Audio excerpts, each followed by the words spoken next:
1 Timóteo, ele fala para o jovem que deve ser exemplo. E as características do jovem que é exemplo são 9. Eu não sei se é coincidência isso, não há a cristocidência, porque tudo está interligado. Amém. Então, aflorar os frutos do Espírito, ter dons espirituais e ser exemplo, está totalmente ligado um ao outro. Se você ficou curioso quanto a isso, depois você vai lá e observa também, conta direitinho para ver se é isso mesmo. É só uma curiosidade. Frutos do coração transformado. E quando a Andressa entrou em contato comigo, e ela disse que seria aqui, e ela disse o nome da igreja, eu fiz uau. Eu comentei em casa, comentei com algumas pessoas que eu conheço, inclusive temos aqui conosco também irmãos lá da igreja, ali conosco. Fica de pé, igreja, família que ama, alguns irmãos da igreja, família que ama, que estão aqui também. Amém. Glória a Deus, muito obrigado por estar aqui. Amém. E eu fiquei maravilhado, porque a igreja batista para de sua boca, eu fiz uau. Todo mundo aqui, eu sei que todo mundo sabe, né? O Vale do Jaboque. Meu irmão, que bênção! É um lugar de mudança de história. É um lugar de mudança de situação. É um lugar onde Deus se revela, onde você consegue ver Deus. Eu cantei um fiquei rouco, pegou fogo. A culpa foi do ministério de louvor de junho. Fiquei rouco. É um lugar de transformação de Deus mudar histórias. De novas histórias. Você crê nisso? Amém. Você crê nisso? Amém. Deus mudou ali o nome de Jacó, de um homem que era enganador. Jacó mudou o nome do lugar para Peniel. As histórias são mudadas no Vale do Jaboque. E se você chegou até aqui, é porque Deus quer mudar a tua história. Glória a Deus. Romanos 5, no capítulo 5, verso também 5, a palavra do Senhor diz assim: e a confiança ou a esperança não nos decepciona, porque Deus derramou o seu amor em nossos corações por meio do Espírito Santo que Ele mesmo nos entregou, nos otorgou, nos confiou. O amor de Deus foi derramado no nosso coração através do Espírito Santo de Deus. E eu entendo, irmãos, que quando Deus derrama algo, Ele não derrama algo para ficar pela metade. Ele derrama algo pouco. Ele derrama algo por completude, por inteiro. Ele derrama para transbordar. Glória a Deus. Pensando nisso, eu vou dar aqui rapidamente 2 exemplos do transbordar, do derramar de Deus. 2 Reis, no capítulo 4, nós vamos ver a história da viúva e do profeta Eliseu. A viúva fala para o profeta, meu marido morreu, meus filhos estão lá, nós não temos nada, não temos provisão, vamos morrer de fome, o que faremos, o que o Senhor fará? O profeta, ele se tranca no quarto para orar, e ele sai e diz para a mulher: olha, o que é que você tem aí? Eu tenho um punhado de farinha e um pouco de azeite. Ele faz: é suficiente, não por mim, mas para o que Deus irá fazer. Aleluia. O que você tem nas mãos, você tem olhado e tem achado que é pouco? Deixa eu te dizer uma coisa: o pouco que você tem é suficiente para Deus fazer. Você entende isso? Glória a Deus. É isso que você tem, mulher, então vai, ok. Pega todas as vasilhas que você tem, inclusive da vizinhança, e traz. E começa a derramar o azeite lá. E o azeite era sendo derramado em todas as vasilhas, em todas as botijas. Traz mais e mais, vai até a última casa. Não tinha mais vasilhas. Só então o azeite parou de jorrar. Aleluia. Deus fará, Ele encherá cada vaso, cada vasilha, o azeite será derramado, até que todos provem do poder, da ação de Deus. Eu creio nisso. Amém. Atos dos Apóstolos, no capítulo 2. Primeiro lá em Joel, no capítulo 2, a promessa da descida do Espírito Santo. E nos últimos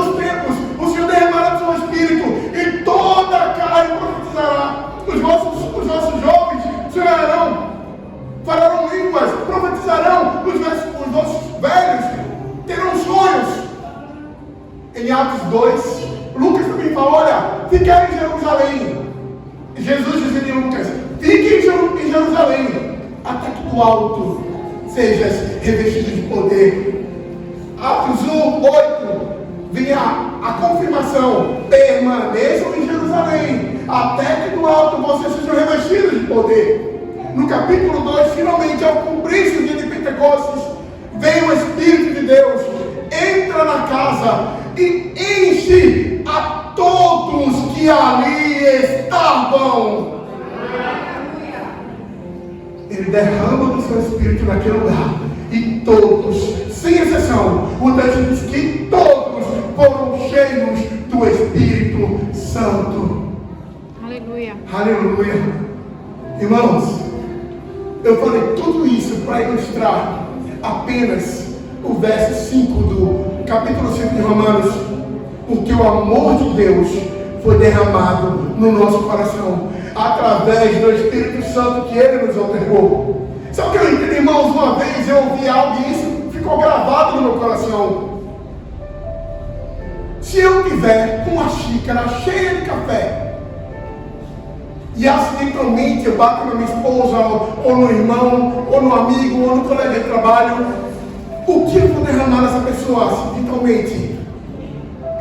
O que, irmãos? Café. Café? Mas se eu tiver leite, o que eu vou derramar na pessoa? Leite. Uma xícara cheia de leite, um copo. E se eu tiver suco? Suco.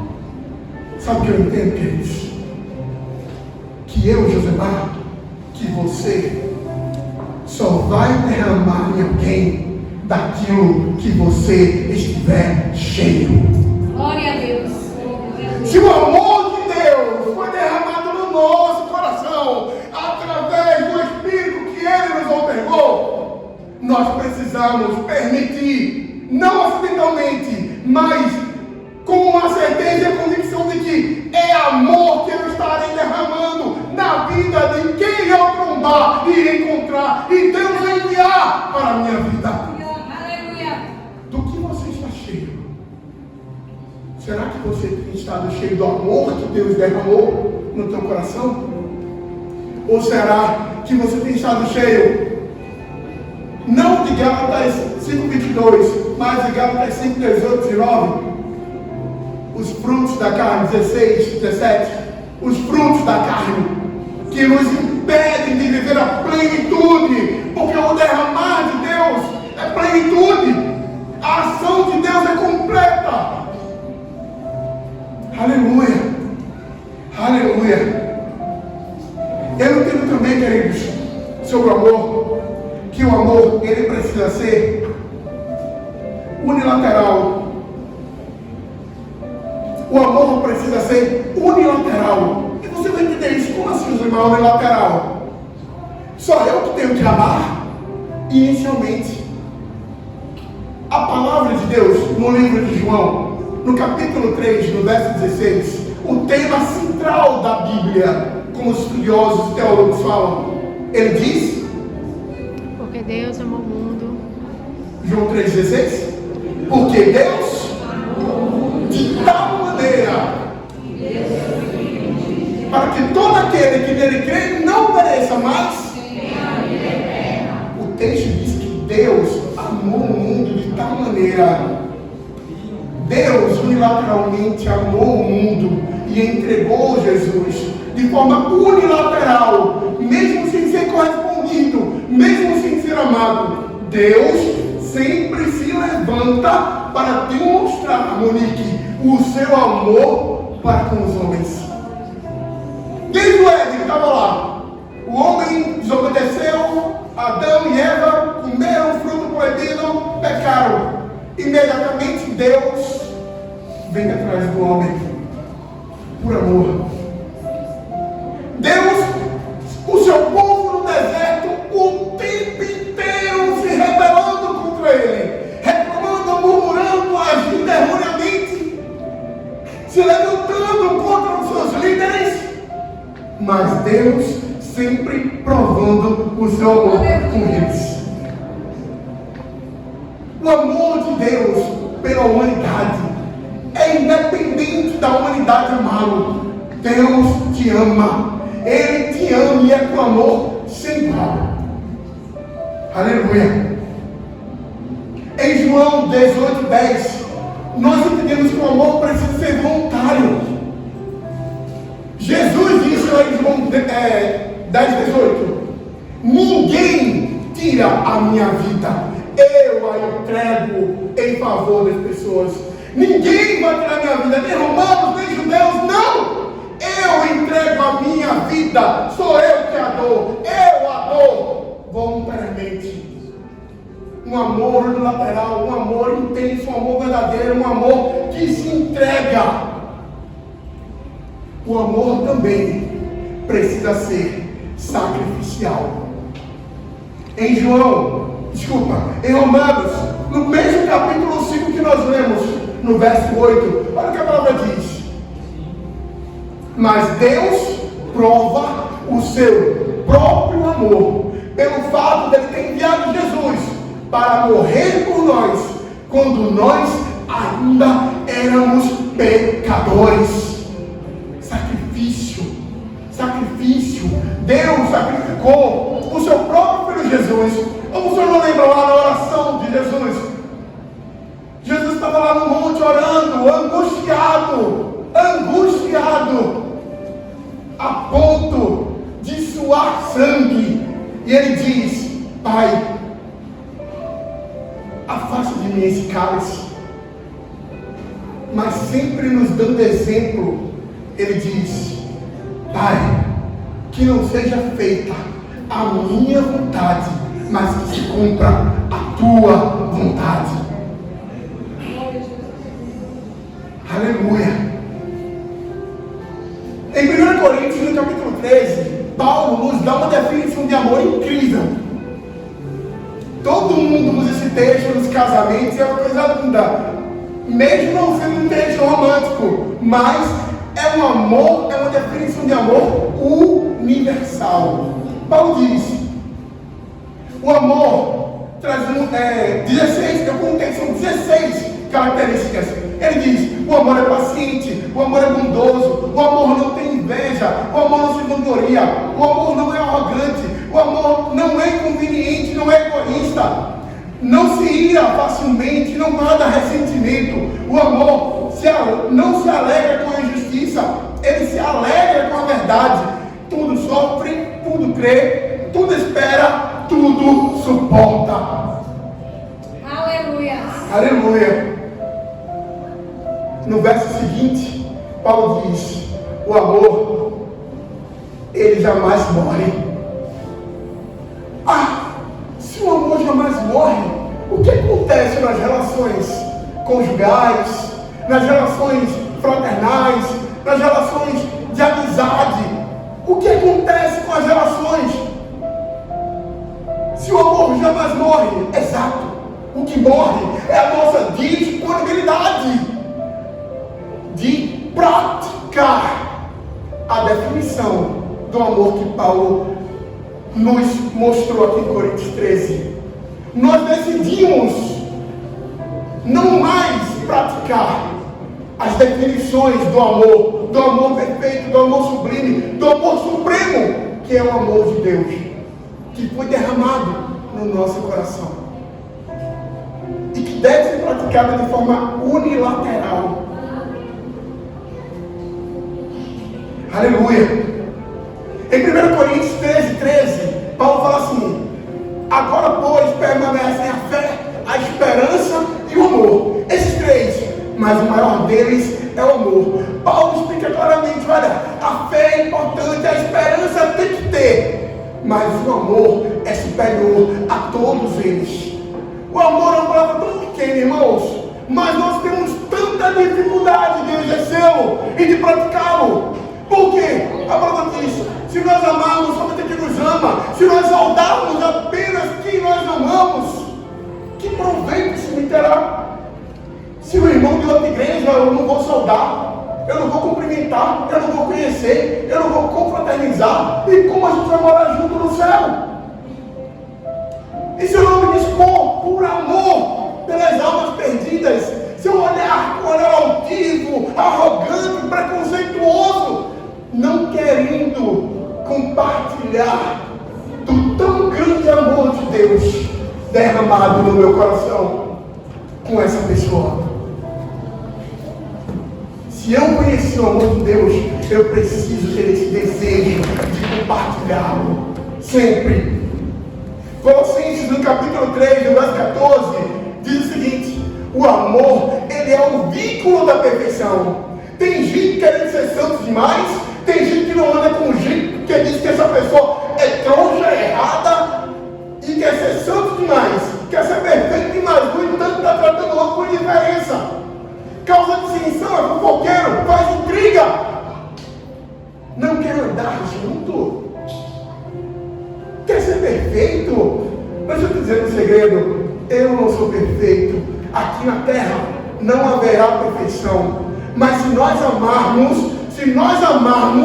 o amor é um vínculo que nos conduz à perfeição. Então ama, querido, ama sem olhar a quem, ama sem olhar cor, sem olhar posição, status na sociedade, cor. Não! Se é gordo, se é magro, se é alto, se é baixo.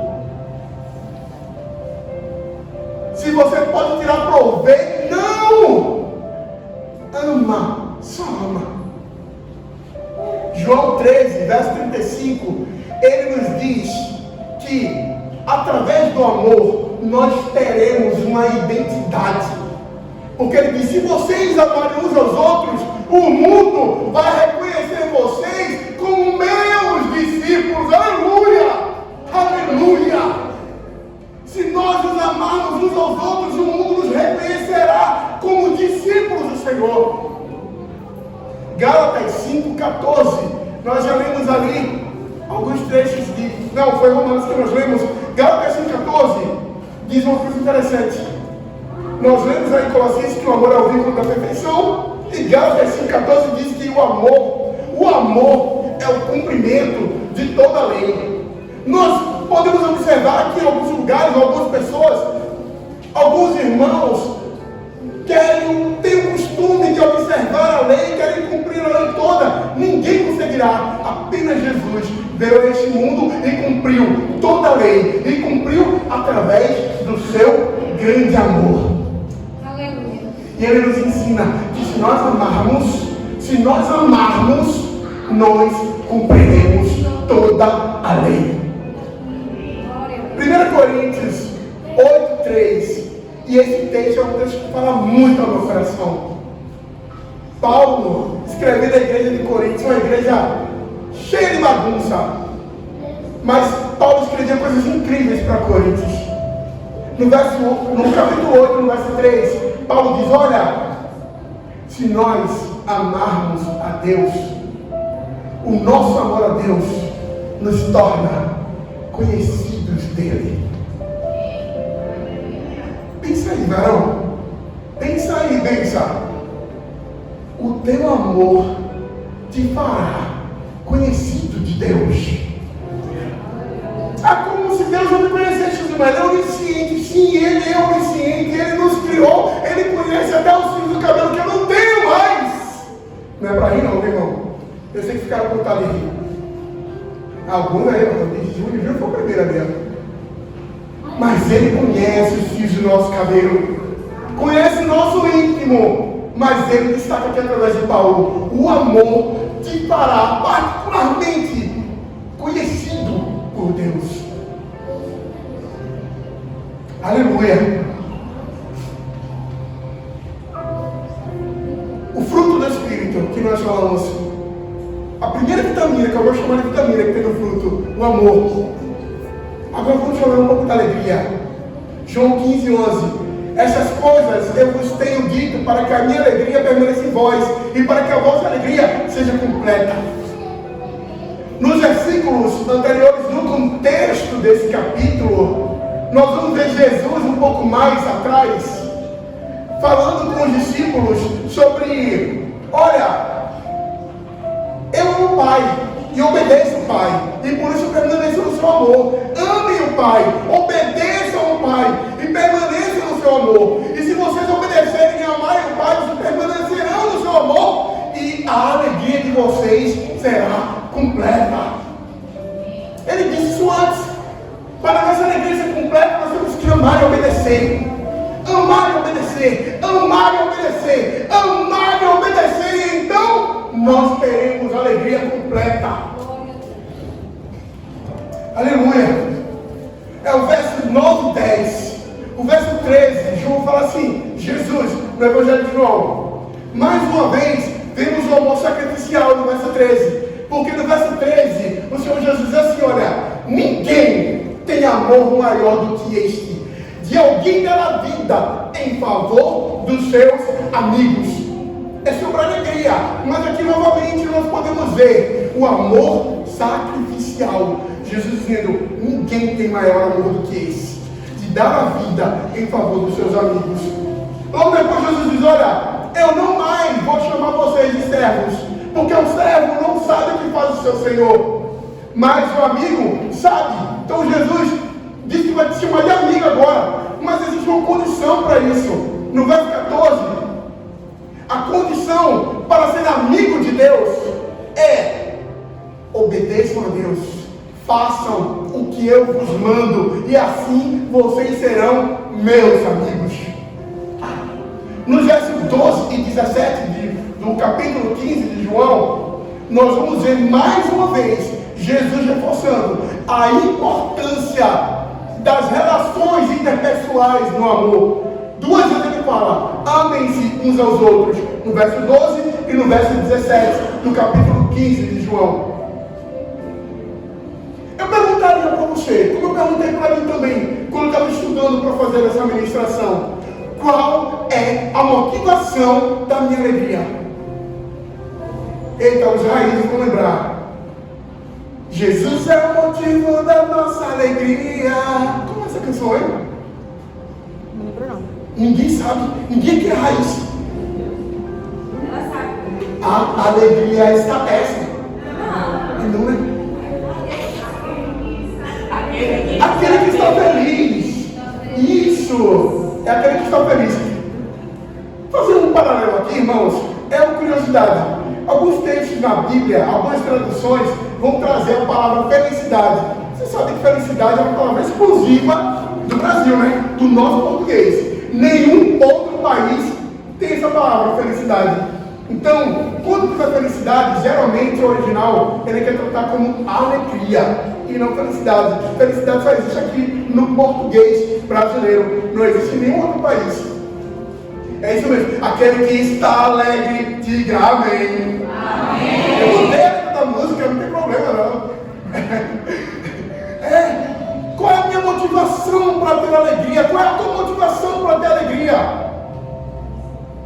Mateus, no capítulo 6, verso 19 a 20, o Senhor Jesus, no Sermão do Monte, ele fala assim, ó: não ajunteis tesouro na terra.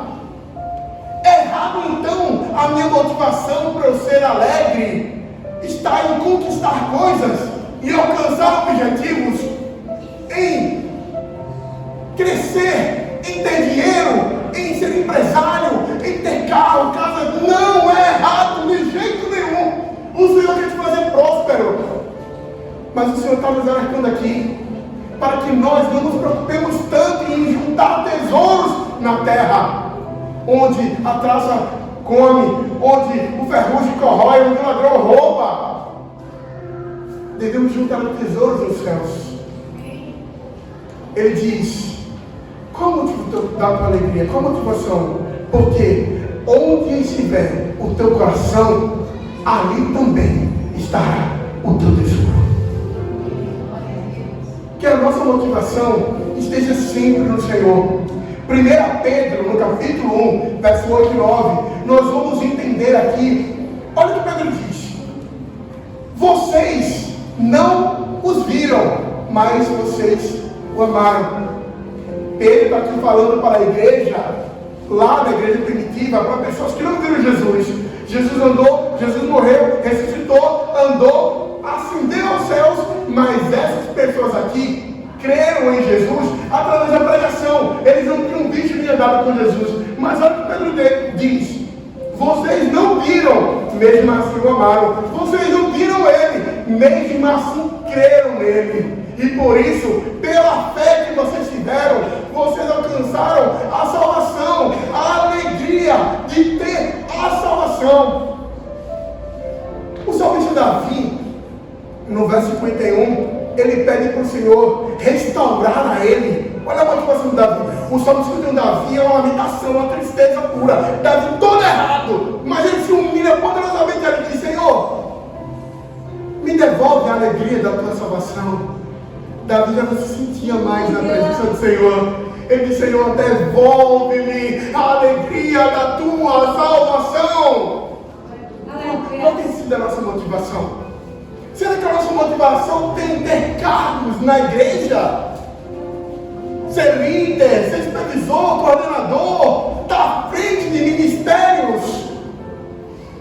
Servir é importante, irmãos. O Senhor nos chamou para servir mesmo, para trabalhar. 1 Coríntios 15:58 diz: sede firmes e constantes, sempre abundantes na obra do Senhor, sabendo que no Senhor o vosso trabalho não é vão, trabalha para Ele, varoa. Dá lugar na terra, trabalha mesmo, investe, se envolve, cresce. Não é pecado não, mas que a motivação da tua alegria não seja isso. A motivação do teu coração estar alegre, porque a alegria, existe uma diferença muito grande entre ser alegre e estar alegre. Estar é momentâneo, é passageiro, não é permanente.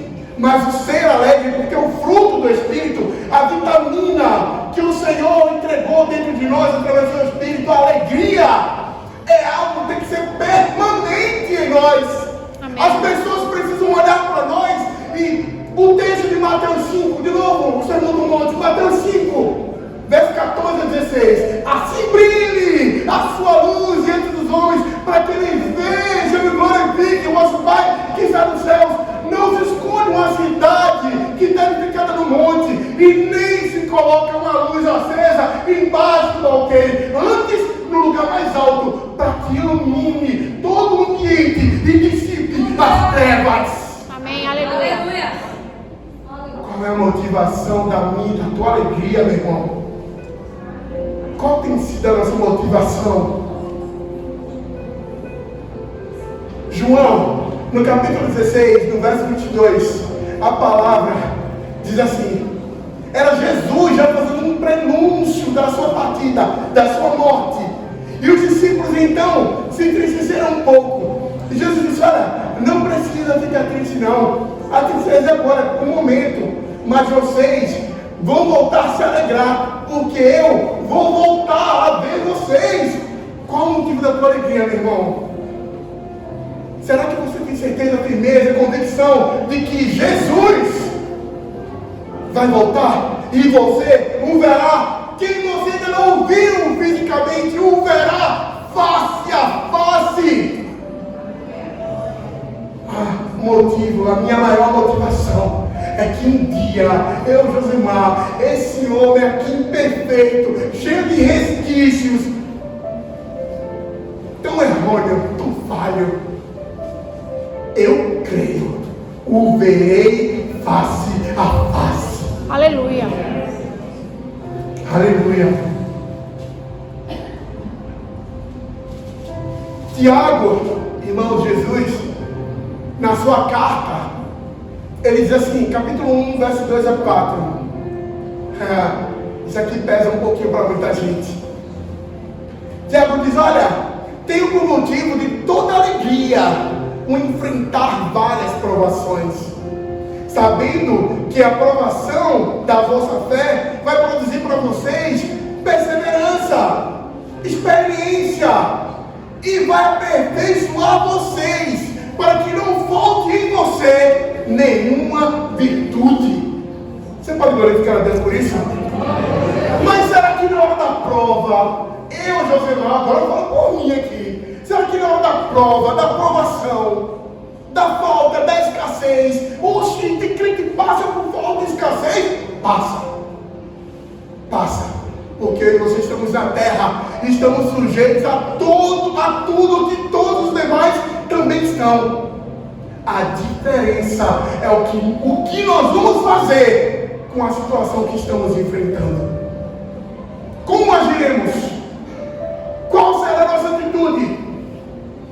Como iremos glorificar o nome do Senhor diante de tantas adversidades? Somos desafiados a ter perseverança. Somos desafiados a confiar que o nosso Deus é poderoso para nos fazer andar altaneiramente e que nos livrará de todo o laço do passarinheiro. Glória a Deus.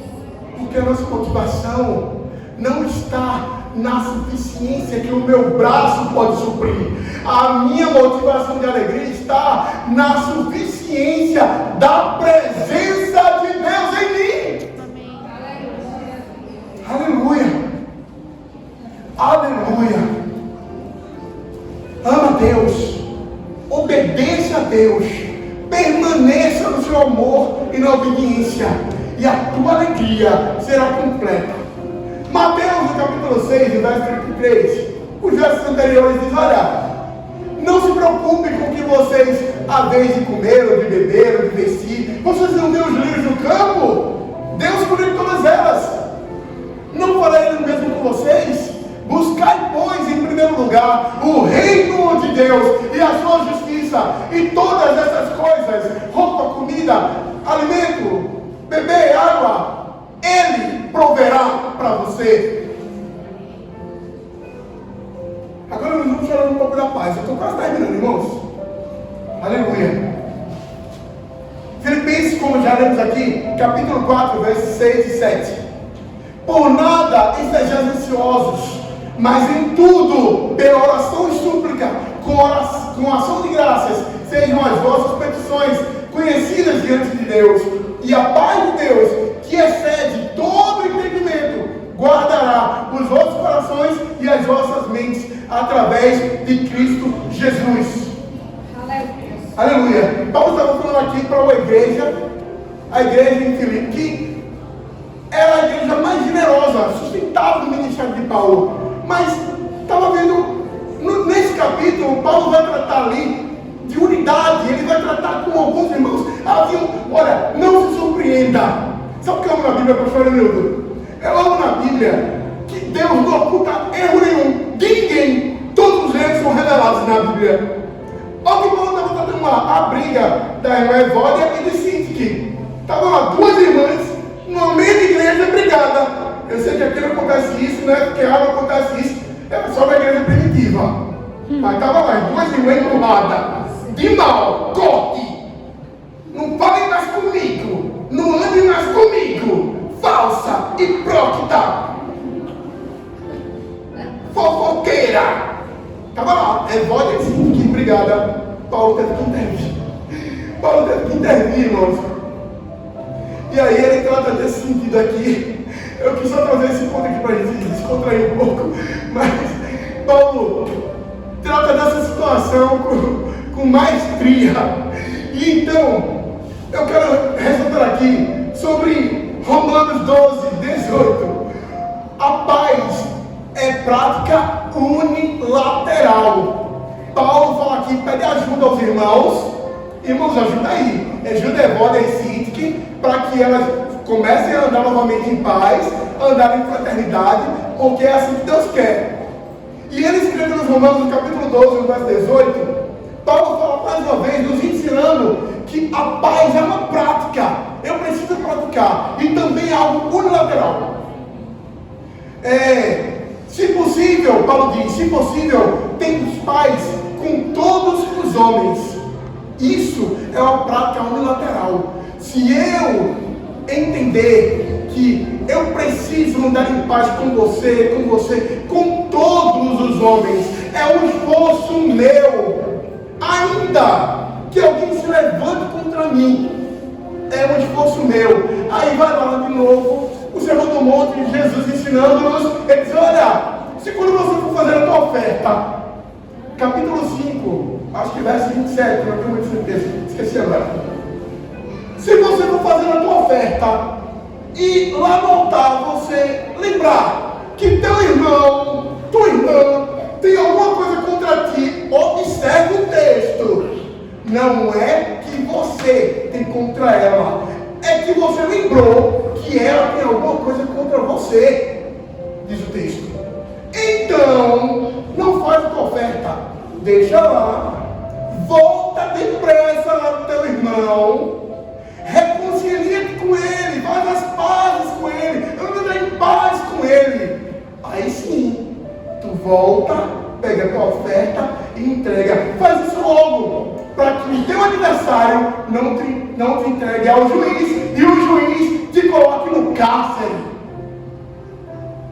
É uma decisão e um esforço unilateral. Não é um sentimento. Ah, quando eu senti que eu vou pedir perdão. Ah, quando Deus falou no meu coração. Leia a Bíblia. Deus já falou. Ele já falou. Aleluia. Amém? Amém. Amém. Aleluia. Hebreus, no capítulo 12, no verso 14. Alguns falam que foi Paulo, outros falam que foi Lucas, eu não vou me arriscar. Hebreus 12, 14 diz o seguinte: segui a paz com todos e a santificação, sem a qual ninguém verá a Deus. Olha só, paz e santificação, esforço unilateral. Segue a paz com todos, varão e varoa. Procura andar em paz, seja com quem for. Lá em Efésios, a palavra diz, Paulo diz na igreja de Efésios, capítulo 4: não se ponha ao sol sobre a vossa ira. Ele diz irai-vos. Não é proibido se irar não, tá? Ele diz irai-vos, mas não pequeis. E se você se irar, não deixe o sol se pôr sobre a tua ira. Só que está dizendo que resolve logo. Ficou com raivinha? Se entristeceu? Se decepcionou? Procura e resolve logo. Anda em paz, com a consciência tranquila de que Deus é o Deus da paz na tua vida. Aleluia. Paulo nos diz, Evangelho de João, capítulo 15, verso 18 e 19. Sabe o que Jesus disse? Se o mundo odeia vocês, eu quero dizer para vocês que primeiro ele me odiou. O mundo odeia vocês, o povo lá fora, o não cristão, te aponta, te acusa, não gosta de você, te despreza. Olha aí, meus irmãos, situação de alegria ou de tristeza, porque podem ser duas coisas. Ou você está andando de forma desordenada e está escandalizando o nome do Senhor, e por isso o crente não gosta de você, ou você está andando muito na vontade de Deus e o mundo vai te odiar por isso. Que seja a segunda opção sobre mim e sobre você. Aleluia. Paulo nos diz em 2 Coríntios capítulo 4, verso 9. Olha o que ele nos diz. Eu achei incrível isso. O mundo nos odeia. Olha o que Paulo diz sobre a nossa situação de sentimento. Quando o mundo nos odeia, quando eu quero ter paz, mas as pessoas, o outro não quer ter paz comigo, aí o problema já não é meu. Eu estabeleço a paz com você, mas se você prefere não ter paz comigo, o problema já não é meu. Amém? Paulo diz, 2 Coríntios 4, verso 9: nós somos o tempo inteiro pressionados, mas nós não somos arrasados, perplexos, mas não sem esperança, perseguidos, mas não desamparados, abatidos, mas não destruídos. Em Romanos 5:1, Paulo diz o seguinte: nós somos justificados pela fé, e através da fé nós temos paz com Deus. A fé no Senhor Jesus estabeleceu no nosso coração uma paz, a paz que em meio à tribulação, em meio à escassez, em meio às provações, em meio às acusações, às pressões externas, o mundo não vai entender, porque nós teremos o que está escrito em Filipenses 4:7, a paz de Cristo que excede todo entendimento. Nenhum entendimento é capaz de entender, mas é Cristo que opera em nós, tanto o querer quanto o efetuar. Se a minha fé, o meu amor, a minha obediência estão em permanência nele, essa paz operará em mim, e muitos não vão entender, mas eu terei paz. Amém. 1 Tessalonicenses capítulo 13, mais uma vez, os mandamentos recíprocos, que é quando o Senhor diz, façam isso um ao outro. Paulo escrevendo à igreja em Tessalônica diz, caminhem em paz uns com os outros. Olha só, como é redundante, como precisa reafirmar essas expressões, caminhem em paz uns com os outros. Qual é a nossa dificuldade em andar em paz? Se foi para a paz que o Senhor nos chamou. Mateus, no capítulo 5, ainda, no Sermão do Monte e a Bem-aventurança, ele diz, bem-aventurados os pacificadores, ou os mansos, porque eles herdarão a terra, ou serão chamados de filhos de Deus. Sabe o que é ser um pacificador? É você, no momento em que você está presente, ou ouve, ou se permite ouvir, ou participar de um problema, de uma confusão, de um disse-me-disse, ao invés de tocar fogo no parquinho, você é daquele que faz assim, esquece, deixa pra lá, perdoa, vamos se reconciliar. Ao invés de dizer, é isso mesmo, irmã, estou contigo no lado, se tu não gosta, eu também não gosto, não, bora lá. Vigia, eu preciso vigiar, você precisa vigiar. Deus nos chamou para sermos pacificadores. Aleluia. João, no capítulo 14, verso 17. Jesus nos faz uma afirmação linda. Ele diz, eu vos deixo a minha paz. Não dou a paz a vocês como o mundo a dá. Aleluia. Eu vos deixo a minha paz.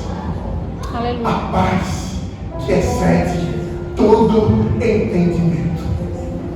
Ele já conquistou na cruz do Calvário tudo que era necessário. A paz, a alegria, o amor que foi derramado na cruz, o sangue vertido, ele veio cheio de paz, de alegria e de amor dele. O sangue vertido na cruz do Calvário, por mim e por você. Aleluia. Amor, alegria e paz. Filipenses, no capítulo 2, verso 12. Paulo nos diz algo muito importante. E é o que eu tenho dito desde o início dessa mensagem. O amor, ele precisa ser unilateral. Eu preciso amar. Eu preciso praticar o amor. A alegria é algo que eu preciso ser. Eu preciso ser alegre. Eu sou alegre. Porque a alegria é fruto do Espírito e o Espírito está em mim. Eu sou alegre. Eu não estou alegre. O estar é não permanente, mas o ser é eterno, é para sempre, não importa a circunstância. Você já percebeu?